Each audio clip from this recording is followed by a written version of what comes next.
The silence in this house doesn't just exist, it breathes.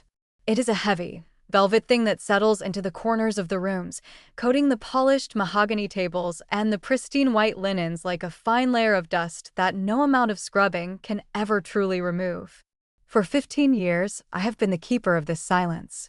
My name is Elena, and if you saw me in the grocery store or passing by in my silver SUV, you would see a woman who has succeeded at everything.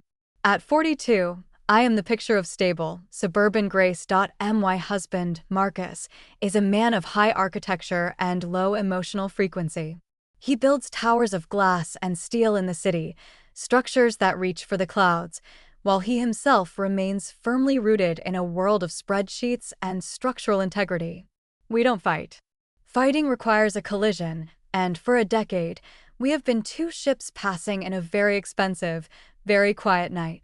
I manage the accounts, I organize the charity galas, I ensure our son, Leo, has every advantage, and I keep the ghost of our marriage fed with polite conversation and the occasional dry kiss on the cheek before bed. I thought I was content. I truly did. I thought this numbness was simply what happened when you grew up, that the fire of youth eventually turned into the steady, cooling embers of stability. But then the ridge began to slide. The heavy rains of a brutal spring compromised the foundation of the sunroom, and that was how Julian entered my world. He didn't arrive with a flourish. He arrived in a rusted blue pickup truck that smelled of cedar shavings and rain. Julian was 24, though he carried a gravity in his eyes that suggested he had seen more of the world than a boy his age should. He was a specialist in historical restoration, a man who knew how to fix things that were breaking under the weight of time. The first time I saw him, I was standing in the kitchen, clutching a cup of tea that had gone cold. He was outside on the deck, kneeling in the dirt, his hands tracing the cracks in the stone. He wasn't like Marcus. Marcus looked at a house and saw a project. Julian looked at the house and seemed to hear it crying out. "The earth is moving, Elena," he told me that first afternoon. He didn't call me Mrs. Sterling. He just used my name, his voice a low, melodic rasp that seemed to vibrate in the floorboards beneath my feet. "The house wants to stay, but the ground wants to go. It's a tug of war. Eventually, something has to give." I should have looked away. I should have gone back to my list of errands. But I watched the way the sun caught the sweat on the back of his neck, the way his fingers, calloused and stained with earth, moved with such incredible gentleness over the wounded stone. I felt a sudden, sharp pang in my chest, a realization that it had been years since anyone had looked at me with even half the focus he gave to a broken foundation. Weeks passed. The repairs were slow, intricate. Julian became a fixture in my daily life. He was there when I drank my morning coffee, and he was still there when the shadows grew long in the afternoon. We started with small talk, the weather, the quality of the timber, the history of the ridge. But small talk is a dangerous bridge. Eventually, you find yourself on the other side. He noticed things. He noticed that I always wore my wedding ring a little too tight, as if I were afraid it might fall off if I didn't keep my fist clenched. He noticed the way I would go still when I heard Marcus's car in the driveway, not a stillness of excitement, but a stillness of preparation. "You're a prisoner here," he said one rainy Tuesday. We were in the pantry, a narrow space filled with the scent of dried herbs and expensive wine. I was reaching for a vase on a high shelf, and he had stepped in to help. He didn't pull away once he handed it to me. He stayed, his presence a wall of heat in the cool, dim room. "I have a beautiful life, Julian," I whispered, though the words felt like lead in my mouth.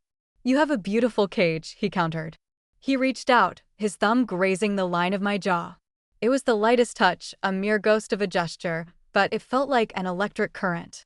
My heart, which had been beating in a dull, rhythmic thud for years, suddenly roared to life. I felt the heat of him, the raw, unpolished energy of a man who lived in the real world, not the sterilized one I had curated. "Julian, you can't be here," I breathed, my back against the shelves. "If anyone sees, if Marcus even suspects, it's over. Everything falls apart." "I know," he whispered, stepping closer, his chest nearly brushing mine. "But I can't stop. Every time I close my eyes, I see you standing at that window, looking out like you're waiting for someone to rescue you. Tell me I'm wrong, Elena. Tell me you don't feel the ground moving under your feet right now." I couldn't tell him he was wrong. Because the truth was, for the first time in my life, I felt like I was finally standing on something real. The line didn't just break, it vanished. It happened in the hallway just off the mudroom. The air was thick with the scent of ozone from an approaching storm. I had gone to bring him a glass of water, but when I found him, he wasn't working. He was just standing there, waiting for me. The moment his hand gripped the back of my thigh, the world outside that narrow hallway ceased to exist. I let out a gasp, a sound of pure, unadulterated shock that quickly melted into something much darker and deeper. He pushed into me, slow and insistent, pinning me against the cool metal of the industrial washing machine. The contrast was staggering. The cold metal against my back, the searing heat of his skin against mine. I bit my lip to keep from screaming, tasting the metallic tang of blood as he stretched me, filling a void I hadn't even realized was there. I could hear the hum of the refrigerator in the kitchen, the ticking of the grandfather clock in the foyer, sounds of my real life that now felt like echoes from a distant planet. "I can't slow down," Julian whispered into the crook of my neck, his voice a jagged edge. "Elena, I've wanted this since the second I saw you."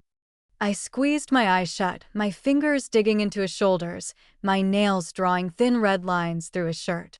I was 39, a pillar of the community, a mother, a wife.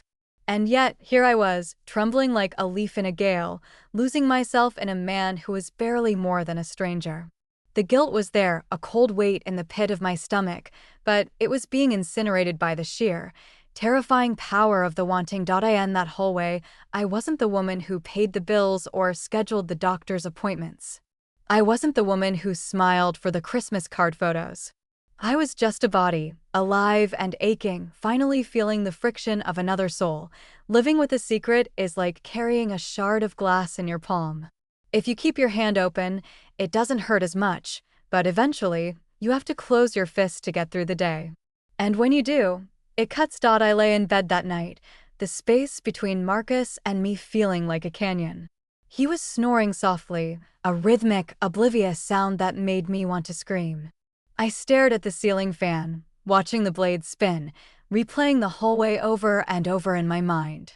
The way Julian's hands felt rough, honest, and desperate. I looked at Marcus's silhouette. I didn't hate him. That would have been easier. I just didn't know him anymore. We had built a life on the assumption that if we provided enough stuff, the self would be satisfied. We were wrong. The next few days were a blur of heightened senses. Every time Julian entered the house, the air felt charged, as if a lightning strike were imminent. He would leave notes, small scraps of lumber pencil on parchment, hidden in the places only I would look. Under the lid of the flower jar.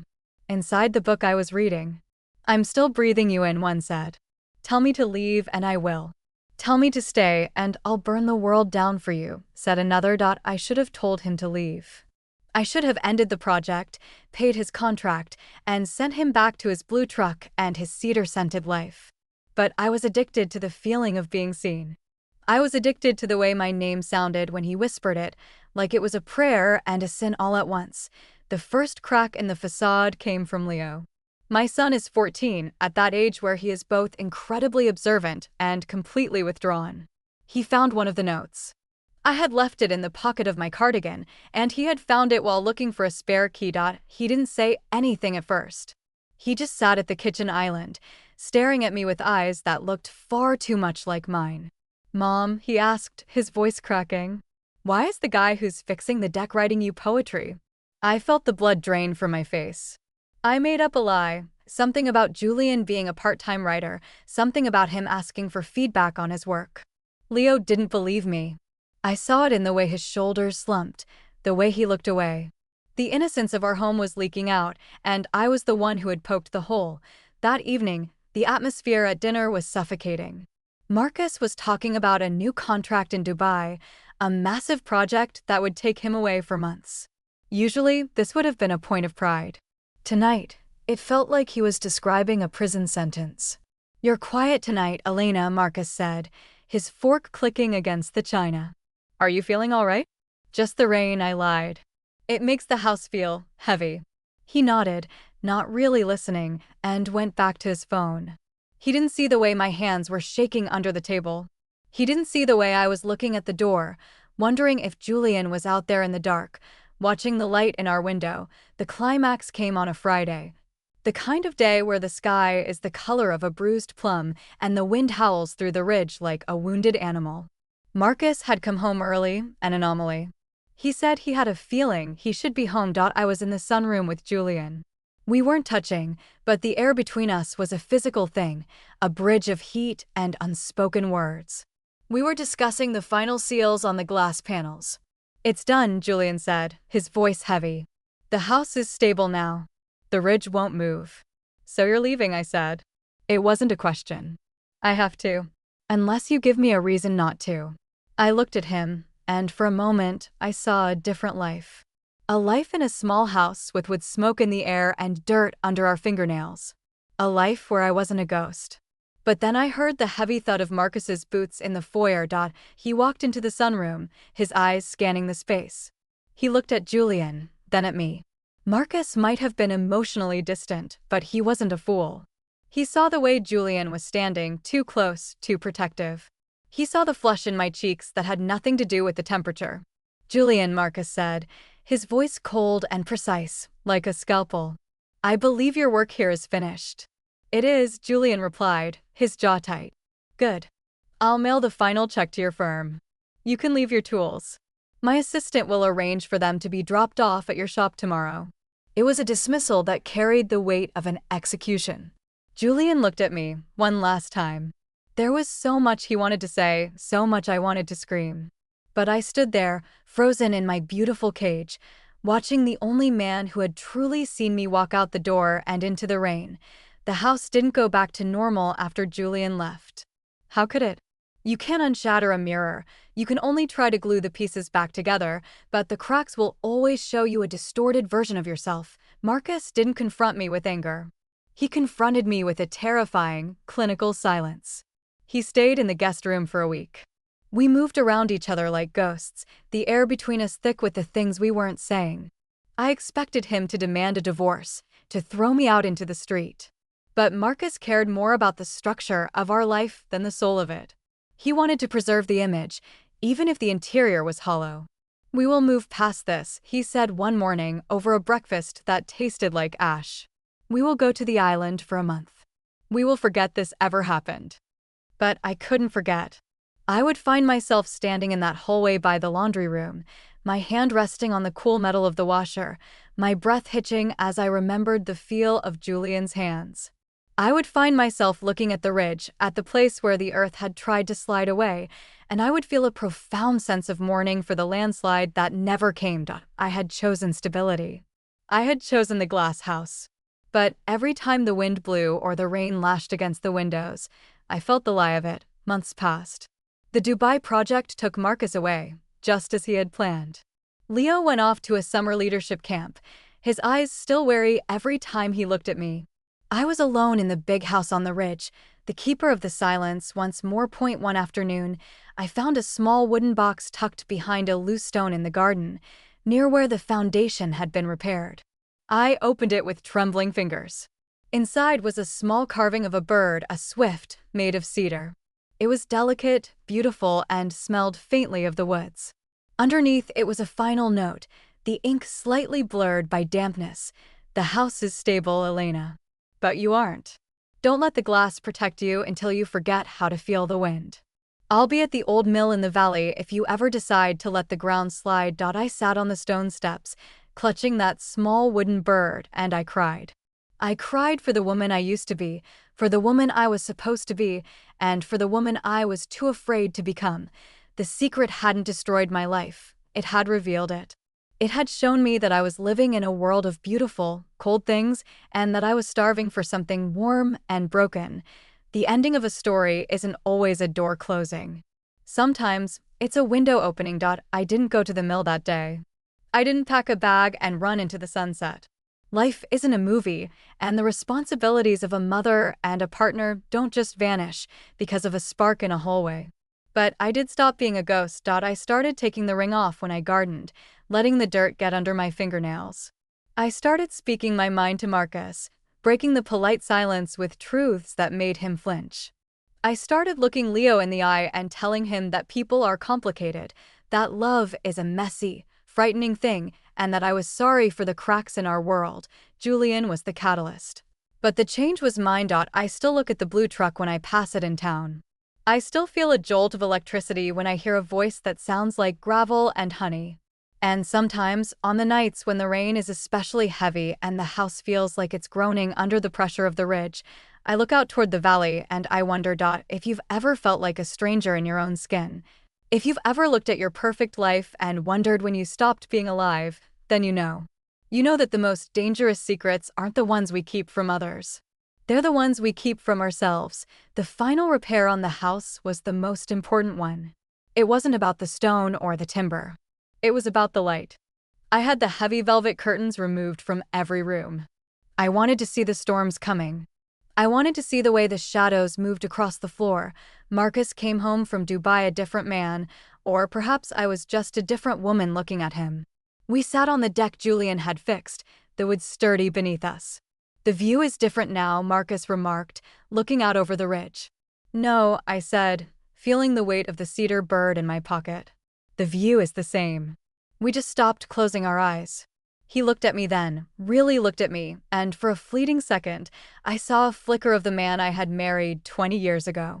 There was a question in his eyes, a question about what had happened in the months he was gone, about the man who had fixed our home. I didn't answer it. Some secrets are meant to be carried, a reminder of the fire that almost consumed us and the warmth that kept us from freezing. I am Elena Sterling. I am a mother, a wife, and a survivor of my own choices. The ridge is stable. The house is quiet. But inside, beneath the surface of the glass and the steel, the earth is still moving.